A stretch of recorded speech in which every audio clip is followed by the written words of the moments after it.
मंगलमय मंगल वीतराग विज्ञान नमो वाणी जाते भय हरहंतादि करि मंगल करि ग्रंथ करण गोपाल जाते मिले समाधि सब पावे निज जीरम अनंत वर्णाय दर्शन सहाय ओछामि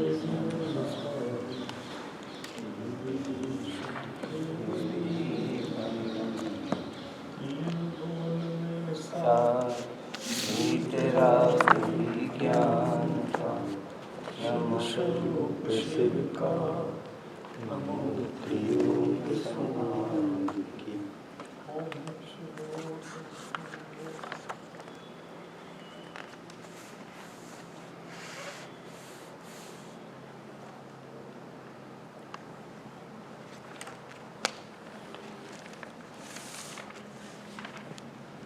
श्री मोक्षमा प्रकाशक ग्रंथ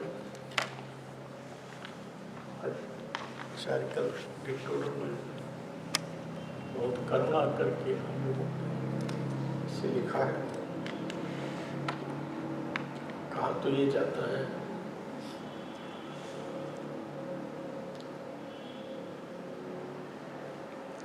टोडरमल जी जैसा लिखने वाला और पूज्य गुरुदेव श्री जैसा कहने वाला न भूतों में भविष्य ऐसा कहते, ऐसा नहीं भूत में नहीं होगा, भविष्य में नहीं होगा, हम कोई सर्वज्ञ नहीं है, लेकिन ऐसे जानते हैं, लेकिन महिमा वर्तमान में हमें नहीं मिला। हमें नहीं मिला इसलिए हम कहते हैं कि हमारे सामने कुछ नहीं। हम फिर से लोहिया जी ने पहले दिन एक शब्द की बात की थी, पहले पेज के नीचे का आखिरी शब्द है चिंतन कर। गार्ड जी ने पूछा था चिंतन का क्या?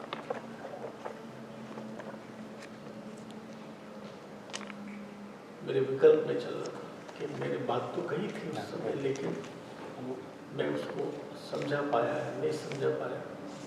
अगर मेरी भूल हो तो पता लग जाए मुझे। चिंतन का अर्थ बहुत विस्तार परक है। जैसे भावना को नियम सार में समय सार में कुछ गुरुदेव श्री बेटा ही आके पास में बैठ, भावना को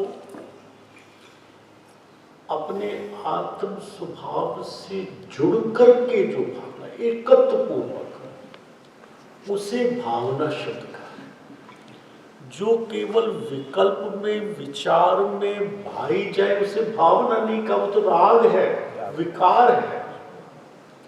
इसी तरह यहाँ पहली लाइन आखिरी लाइन है जो पेज के यहाँ, अब यहाँ जिनको नमस्कार किया, पंच परमेष्ठी भगवंतों को नमस्कार किया, उनके स्वरूप का चिंतन करते हैं। इसके चिंतन पे 5 मिनट पहले चर्चा।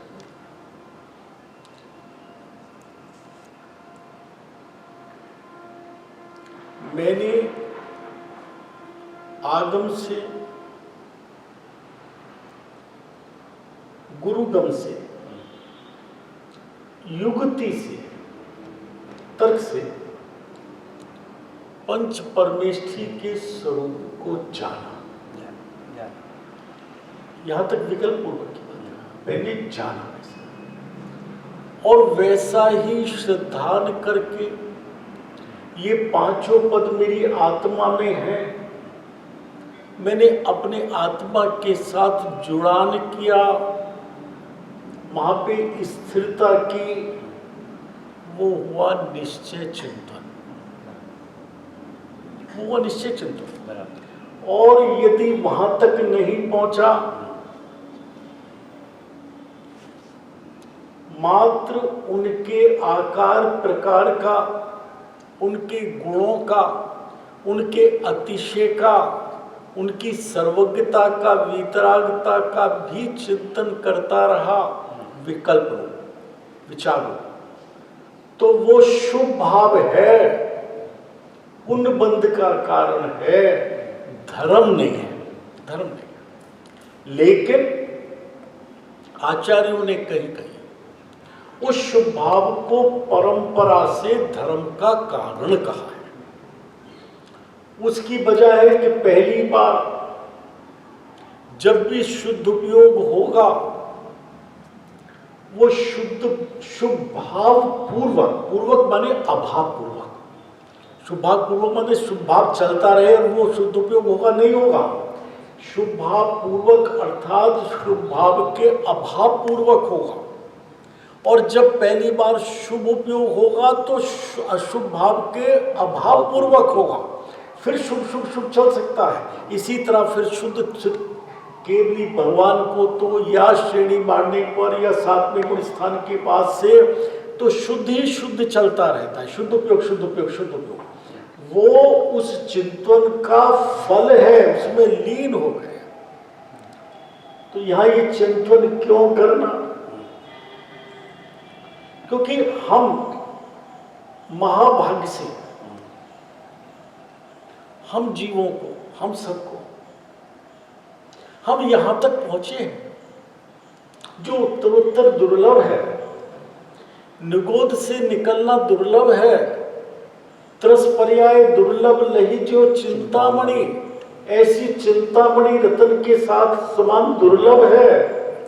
उसके अंदर पंचेंद्री होना, संगी होना, मनुष्य होना, जिन धर्म मिलना, निरोगता मिलनी, ये क्षेत्र मिलना, ये काल मिलना, ये भाव होना, पूज्य गुरुदेव जिनवाणी इसका समागम मिलना और फिर सम्यक्त होना, ये सब एक से एक उत्तर उत्तर दुर्लभ है। हम देवशास्त्र गुरु तक तो कम से कम पहुंचे ही हैं जब यहाँ आए हैं, हमें कोई जबरन नहीं लाया है, वो विशुद्धि तो हम में हुई है ना। और उस विशुद्धि के होने के बाद हम इस मनुष्य भव की कीमत ना करें। हमें ये भी संदेह रहे कि हम भव्य हैं। अरे यहां तक अगर हम आ गए हैं,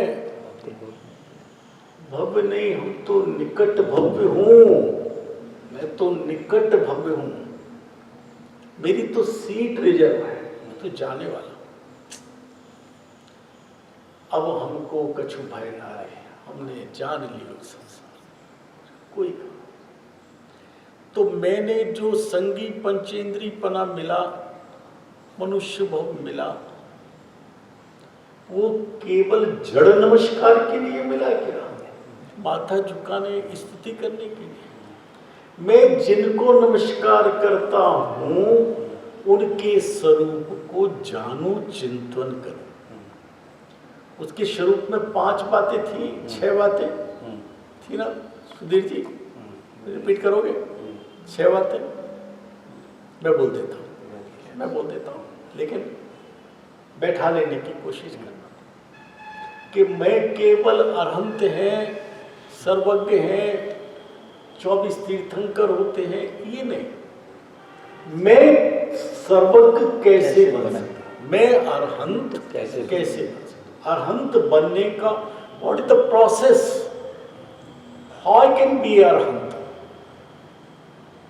केवल वो अरहंत है तो उनकी महत्ता उनसे है, उनकी सर्वज्ञता की महत्ता उनसे है। वो सर्वज्ञता मेरे में कैसे प्रकट हो, ये प्रोसेस सबसे पहले स्वरूप का विषय है। स्वरूप। नंबर 2, क्या प्राप्त? वो पद जिसके लिए मैं चिंतन कर रहा हूं, अरहंत की बात कर रहा हूं, कैसे वो ये प्राप्त होने का तो प्रोसेस हो गया। प्राप्त होने पर मुझे क्या नया मिलता है, जो अपूर्व है, जो अब तक नहीं मिला, वो मुझे क्या मिलेगा? Why I should waste my time? मैं अपना समय क्यों बिगाड़ूं? मुझे कुछ मिलेगा या नहीं मिलेगा? क्या मिलेगा? तीसरा, सिर्फ मिलेगा या मेरे में से कुछ जाएगा भी, तो वो जाएगा तो वो क्या जाएगा? तीसरी बात। चौथी बात, वैसा होने पर मेरी बाह्य परिणति कैसी होगी और अंतरंग परिणति कैसी होगी, और अंत में वो मेरे नमस्कार के योग्य क्यों है? मेरा उससे क्या लाभ है?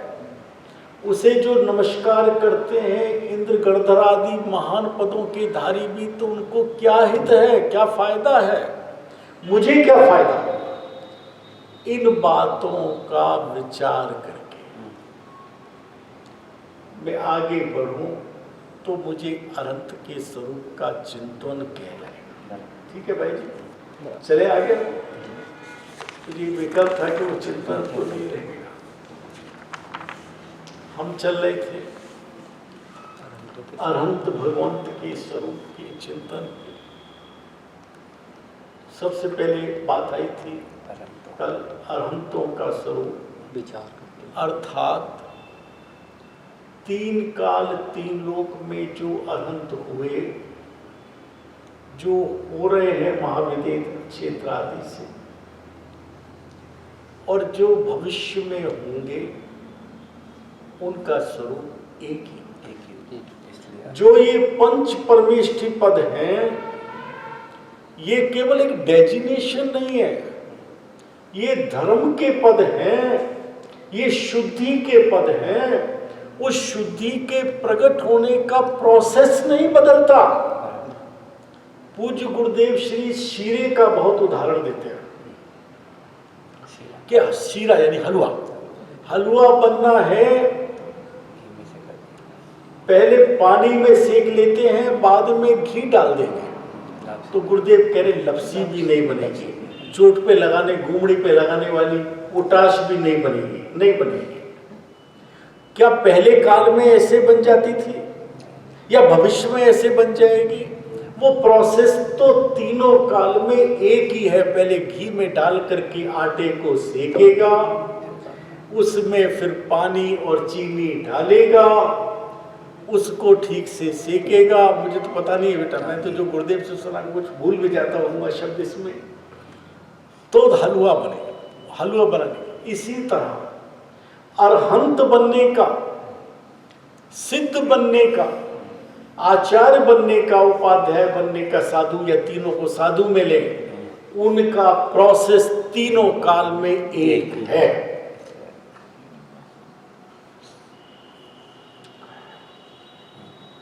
क्योंकि मैंने एक शब्द कहा था कल या परसों, जो धर्म और सुख है पैदा होता है, वो क्षेत्र और काल की मर्यादा को उल्लंघ जाता है। किसी क्षेत्र में कोई हो, हमारे यहाँ, हमारे ही इस देश में एक ये बड़ी विपरीतता हमारे ज्ञान में आई, हमसे कहा भी गया बहुत विद्युत कर आलिका माताओं ने और भी, कि आप पुराने वाले आचार्यों को, मुनियों को मानते हैं, नए वालों को नहीं मानते हैं। मैंने कहा गुरुदेव के प्रत्येक भक्त का सर, वो कोई भी मुनिराज हो, उनके चरणों में सदैव झुका रहता है। ये हो नहीं सकता, पुराने और नए का कोई फर्क नहीं, क्योंकि जो इन पदों में नए और पुराने का अंतर डाले, उसने उन पद की गरिमा नहीं समझी है। वो कैसे बनते हैं ये जाना ही नहीं। हम वो जैन नहीं है जो साधु को न माने, और जो साधु नहीं है उसे साधु माने, वो भी जैन नहीं है। हम साधु को मानते हैं, हम साधु को नहीं मानते, साधु को मानते हैं। हम सुबह से शाम तक नवकार मंत्र पढ़ते हैं हर कार्यक्रम में, जिसके अंदर अरहंत और सिद्ध भूत नैगम्य से साधु हैं, और आचार्य उपाध्याय साधु वर्तमान में साधु पद पे आसीन है। साधु का पद बहुत महान पद है। आपको सम्यक तो हो, आपको 5वां गुण स्थान आए तो अरहंत हो जाएगा, नहीं हो जाएगा, नहीं आए तो भी हो जाएगा, लेकिन बिना साधु पद के नहीं। साधु पद की इतनी अनिवार्यता है। इसीलिए पहली लाइन में टोडरमल जी ने कहा कि जिसे अरहंत बनना है या जो अरहंत हुए, जो गृहस्थपना त्याग कर, गृहस्थ संबंधी राग को, ममत्व को छोड़कर, वो ममत्व राग 2 तरह का हो सकता है, एकत्व पूर्वक का राग और अस्थिरता का राग। अज्ञानी मिथ्या दृष्टि को प्रत्येक वस्तु जो उसके ज्ञान में, जानने में आती है, मुख्य रूप से सबसे पहले ये शरीर पवन, इसके अंदर एकत्व बुद्धि करता है, ये मैं हूं। स्त्री पुत्र मकान आदि को तो वो भी अलग जानता है कि ये मेरे हैं, ये मैं नहीं हूं, लेकिन इसको ये मानता है यही मैं हूं, यही मैं हूं। हम न किसी के, कोई न हमारा, झूठा है जग का व्यवहारा, तन संबंध सकल परिवारा। ये समस्त परिवार का संबंध तन को अपना माना है तो है, और सो तन हमने जाना न्यारा। हमने अगर इस तन को, उन्होंने कुछ नहीं किया, तन को अलग नहीं किया, जो सम्यक दृष्टि थे उनने दृष्टि से अलग नहीं किया, उसने केवल ज्ञानी ने तन को अलग उठा के नहीं रखा, उसे अलग जाना, उसका नाम भेद ज्ञान है। जिसमें भेद है उस भेद को जाना, भेद किया नहीं। जो भेद जिसमें नहीं है उसमें 3 काल में कोई भेद कर नहीं सकता। जिसमें मैं भेद होते हुए अभेद मान रहा था, मैंने अपनी मान्यता को सुधारा, उसका नाम भेद ज्ञान है। तो सब तन सपो तन हमने जाना न्यारा। जब मैंने अपने को ये जान लिया कि ये शरीर में नहीं हूं, ये पवन नाम की जो वस्तु अनंत प्रदेशों का, अनंत पुद्गल परमाणुओं का पिंड है, वो मैं नहीं हूं, तो ये सब तो अलग थे, अलग भासने लगे, सिर्फ अलग भासने लगे। मैं कैसा हूं? अमूर्तिक पुद्गल द्रव्यों का, अमूर्तिक प्रदेशों का पुंज, प्रसिद्ध ज्ञानादि गुणों का धारी, अनादि निधन, द्रव क्षेत्र काल भाव सबकी बात है। मैं अमूर्तिक प्रदेशों का पुंज, ये मेरा क्षेत्र है। प्रसिद्ध ज्ञानादि गुणों का धारी, ये मेरा भाव है। अनादि निधन, ये मेरा काल है। और द्रव वस्तु स्वयं मैं हूं, ये द्रव है। इतना होते हुए भी जिनके मेरे बीच में वज्र की दीवार है, अत्यंत अभाव है, अत्यंत अभाव है, ऐसे इस शरीर आदि को मैं, वो कैसा है? मूर्तिक पुद्गल द्रव्यों का पिंड है। वो एक नहीं है, अनंत मूर्तिक पुद्गल द्रव्यों का स्कंद रूप पिंड है, आहार वर्णा का पिंड है, प्रसिद्ध ज्ञानादिकों से रहित है। लेकिन रहित है तो सहित किसके है? स्पर्श रस गंध वर्ण सहित है। ये इस शरीर का भाव है जो नवीन संयोग हुआ है शरीर के रूप में, शरीर पर्याय के रूप में नवीन संयोग हुआ है, ये इसका काल है। और ऐसे ये अनंत परमाणुओं का समूह, ये अनंत द्रव्य है। इसी में कहा 78 पेज पे। एक तो मैं आत्मा, ये तो 38 पेज पे था।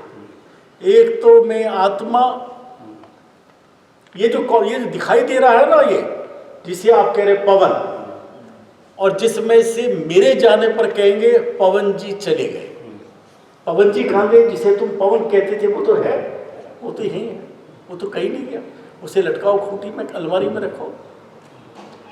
वो जो है, जो ये जो पवन जी दिखाई दे रहा है, इसका कॉम्बिनेशन क्या है? ये क्या चीज है, किससे मिलके बना है? तो टोडरमल जी कहते हैं एक तो मैं है आत्मा, इसमें दो चीज है। एक तो मैं तो केवल एक, मैं हूं वो आत्मा, और अनंत पुद्गल परमाणु में ये पवन शरीर, इनसे कुछ काल के लिए एक पिंड बंधान रूप, एक क्षेत्र अवगाय रूप स्थिति हुई।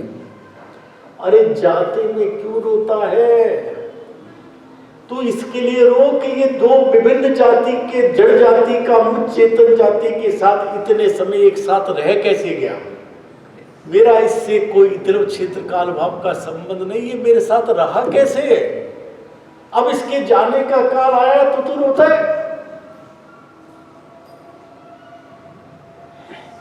इनसे एक पिंड बंधान रूप है। ये तो है वस्तु स्थिति असमान जातीय द्रव्य पर्याय की। एक बहुत प्रश्न उठता है लोहड़े, एक द्रव्य की दो पर्याय नहीं होती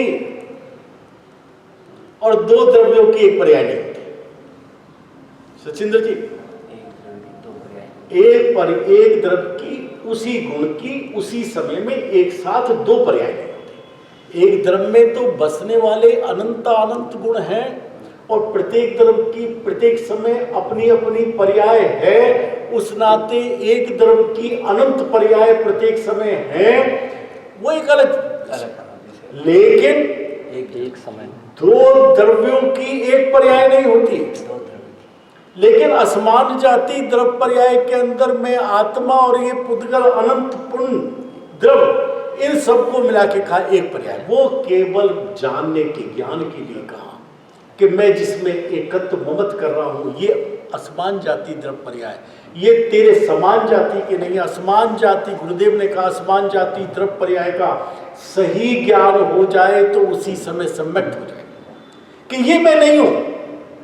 इसके अंदर जो आत्मा पदार्थ है, पार्ट अनंत चेतन गुणों का धाम, पिंड गोदाम, अभेद, वो मैं हूं।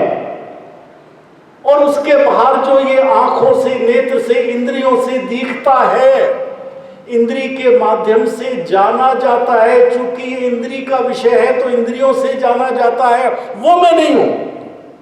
मैं अतीन्द्रिय अमूर्तिक पदार्थ हूं तो मैं अतीन्द्रिय ज्ञान से ही जाना जाता हूं। लेकिन मेरी गलती क्या है? वो एक पिंड बंधान रूप है और मैं उसके अंदर, उन सब में, उन सब के कितने, किस किस में? एक आपने और अनंत पुद्गल परमाणु, इन सब के एक पिंड में ये मैं हूं। मैं आंख से जानता हूं, मैं कान से सुनता हूं, मैं नाक से सूंघता हूं, मैं छूकर जानता हूं। अगर एक, गुरुदेव और हमारे पिताजी दोनों कहते थे, एक घड़ा सीधा तो सब घड़े सीधे, उल्टा नहीं रख सकते, और एक उल्टा तो सब। हमने कहा भाई साहब, हमने शुरू में ही गलती कर ली, अब आगे तो नहीं करेंगे। हमने मान लिया कि ये करेंगे तो अब आगे हम ठीक करते जाए। बोले तेरे शुरू के अंदर 2 और 2 5 कर लिए,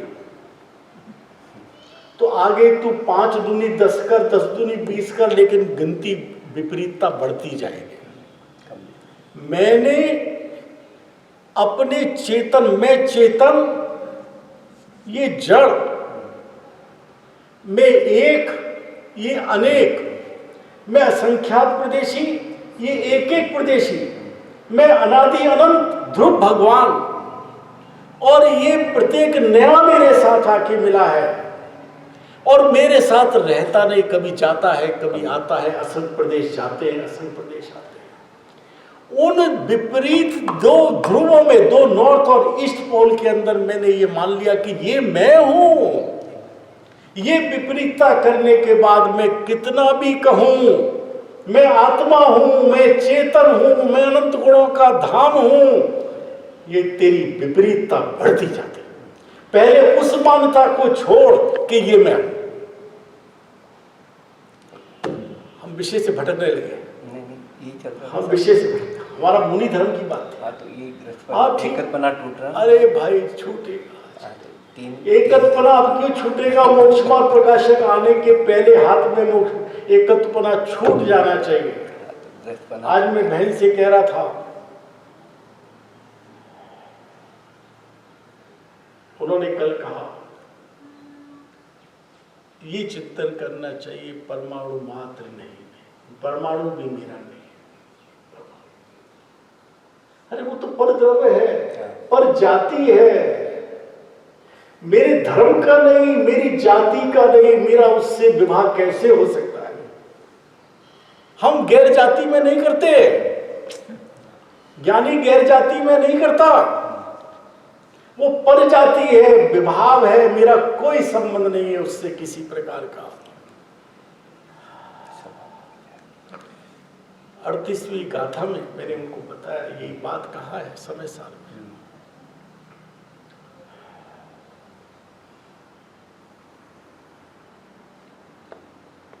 क्या है 38वीं गाथा? मैंने सुबह बोल के भी बोली थी, ऐ मैं को खलु शुद्ध हो तो प्राकृत में है, मैं एक शुद्ध सदा रूपी ज्ञान द्रग हूं यथार्थ से। वास्तव में ऐसा हूं, खलु मैं वास्तव में ऐसा हूं, ये केवल कथन के लिए नहीं है। वास्तव में क्यों हूं? तो 3 बातें आई हैं इसमें, नहीं आगे आई। जिनेंद्र देव की दिव्य ध्वनि में ये आया है, नंबर 1। नंबर 2, आगम में भी ऐसा ही कहा है और ज्ञानियों ने भी ऐसा अनुभव किया है, और यही मुझे अनुभव करते हैं। ज्ञान दर्शन हूं खरे, पर क्या है? एक शुद्ध सदा रूपी ज्ञान दर्शन हूं अरे, पर द्रव्य वो मेरा तनिक परमाणु मात्र नहीं अरे। एक परमाणु नहीं। आप विपरीतता की हद देखें लोहाड़िया जी, संजय जी भाई साहब, विपरीतता की हद देखें। गाता हूं बहुत आराम से, सुर से सुर मिला के गाता हूं, परमाणु मात्र नहीं है। और लेकिन विश्व का एक परमाणु नहीं छोड़ा जिसे अपना बनाने का प्रयास नहीं करता, इसे देख। और यहां पे क्या कहा उत्थानिका में इसकी, यहां सम्यक दृष्टि ऐसा विचार करता है। ऊपर उत्थानिका में ये सम्यक दृष्टि का ऐसा विचार है। और अहमेक को खलु शुद्धो, ये 72 गाथा में फिर आया है, 73 में। वहां पर ये नहीं आया कि सम्यक दृष्टि, महासम्यक दृष्टि अभी नहीं हुआ है, यहां हो गया है। महासम्यक दृष्टि होने के लिए ऐसा विचार करता है। समझे भाई, दोनों में अंतर है, दोनों में अहमेक को खलु शुद्धो है, शुद्ध में भी अंतर है। आश्रम को अलग किया गया।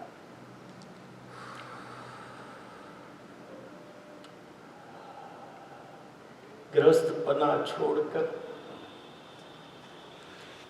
मिथ्यात्व वाला गृहस्थपना हो, एकत्व के राग का, या चौथे गुण स्थानवर्ती का हो, जिसे दृष्टि उधर से हट गई है। वस्तु हटाने की चिंता नहीं करो, वो स्वयं सत्य अपने काल में हट जाएगी। तेरी दृष्टि बदलनी चाहिए, उसे दृष्टि मोक्ष कहते हैं। 5वें गुण स्थान के अंदर 2 कषाय की चौकड़ी के अभाव पूर्वक तेरी दृष्टि हट गई है। अब तो मोक्ष केवल ज्ञान बुलाता है कि आजा। वो कैसे है? हमारे भगवंत साधु परमेष्ठी, जिनमें और जो सिद्ध में अरहंत में भेद देखता है वो पापी है ही नहीं। वो भी उसी तरह वंदनीय है, परम इष्ट है।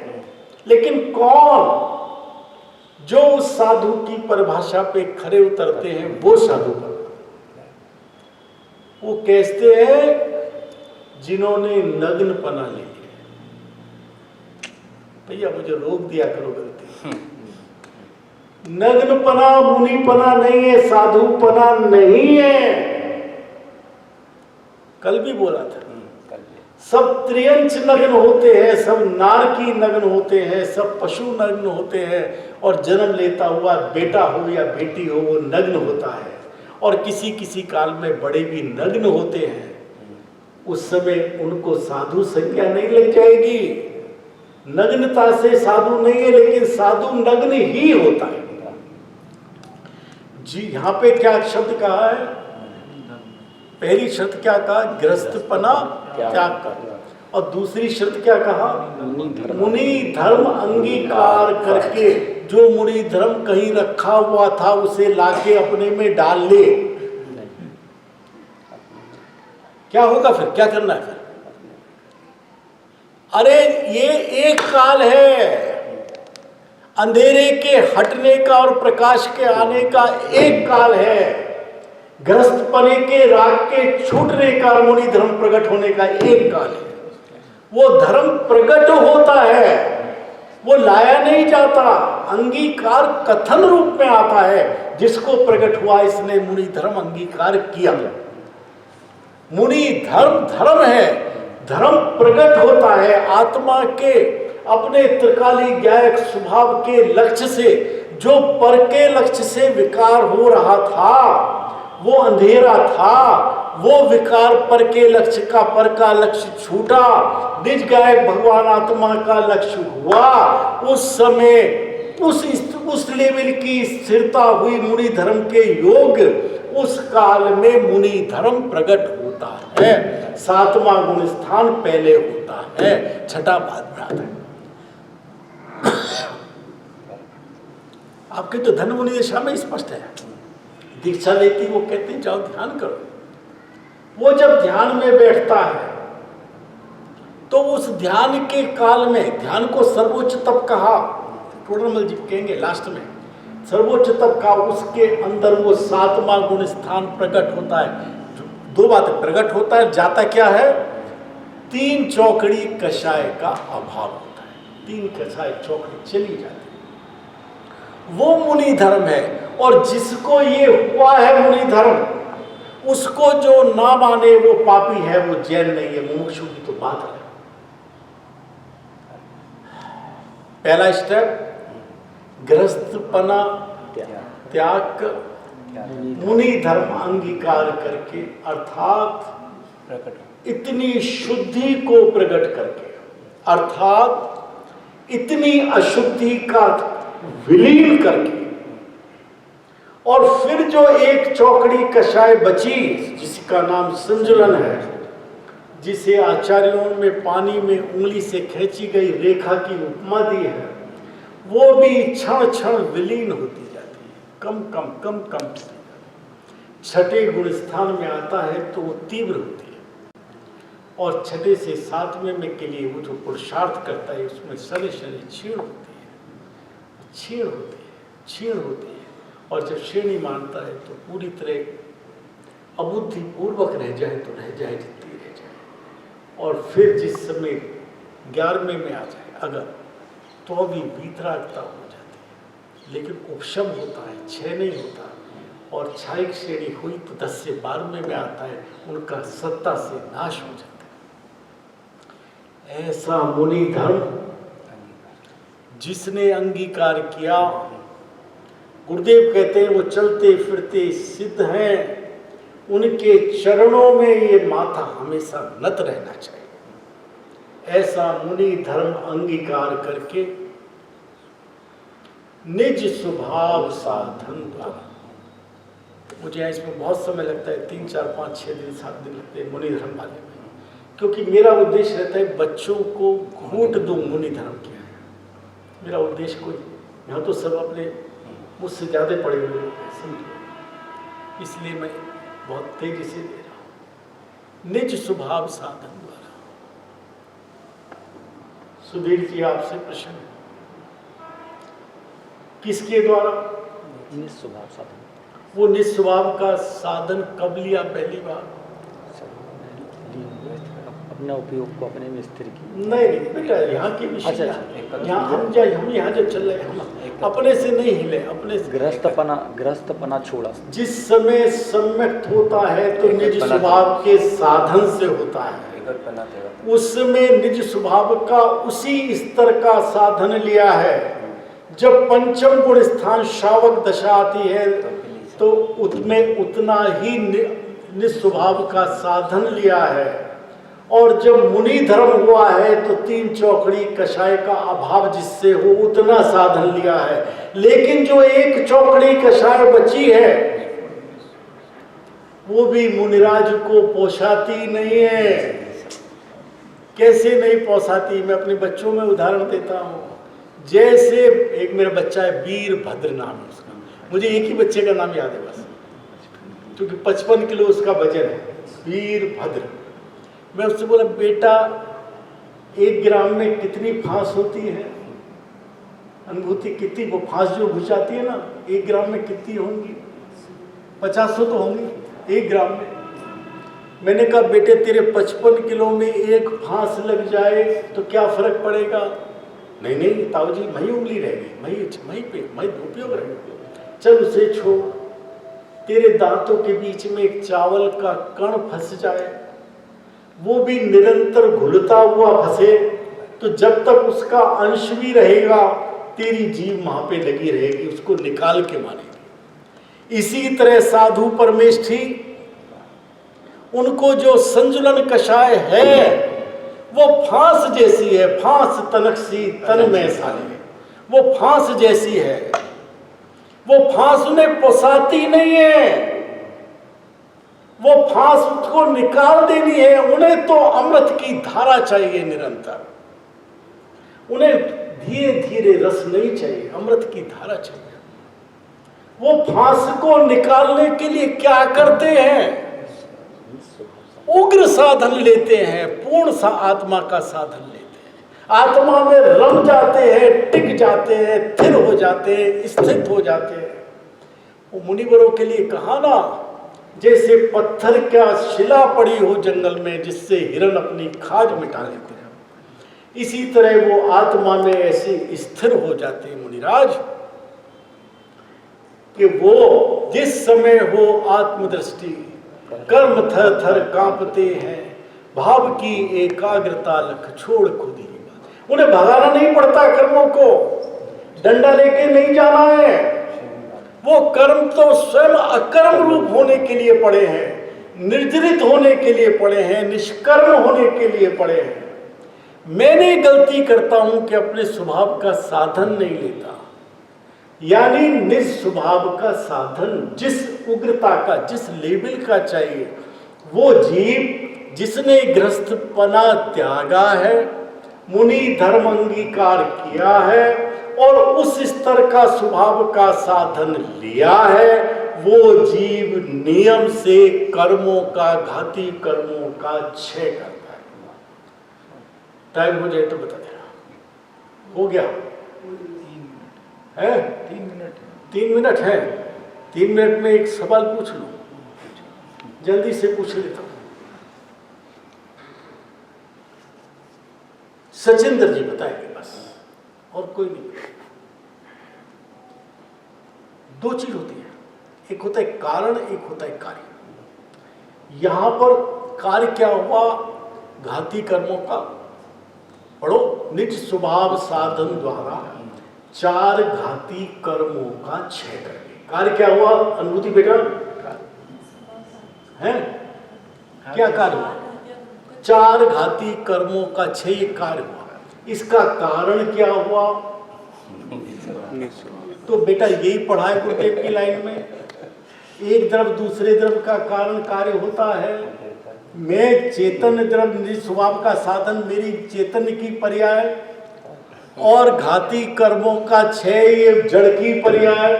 मेरे से उनका नाश होगा, वो कार्य मेरे चेतन से जड़ का कार्य होगा, और जड़ से चेतन का कर्ता कर्म एक द्रव्य में होता है। कोई द्रव किसी द्रव रूप परिणमित नहीं होता। जो जो पूर्वक होता है वो जो ही होता है। अगर मेरे निज स्वभाव साधन से घाती कर्म का नाश हो तो जो जो पूर्वक होने से वो घाती कर्म चेतन हो जाए। ये त्रिकाल में हो नहीं सकता। बेटा कथन है, आचार्य टोडरमल जी का कथन है, मस्तक झुका के स्वीकार है, लेकिन अपेक्षा क्या है वो समझना है। 4 घाती कर्मों का क्षय हुआ, ये कार्य हुआ, इसके अंदर कारण भी एक है। कारण के 2 भेद हैं, उपादान कारण और निमित्त कारण।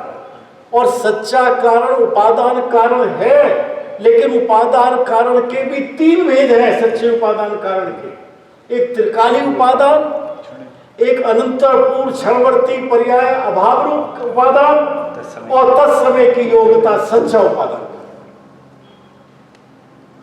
उस समय घाती कर्मों के उन पुद्गल परमाणुओं की उस समय की निष्कर्म रूप अकर्म रूप होने की ही जिन परमाणुओं की योग्यता थी, वो परमाणु उस समय अकर्म निष्कर्म रूप हुए।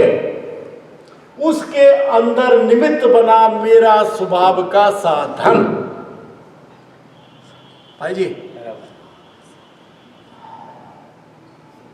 चलो बेटा कर ले। सहजा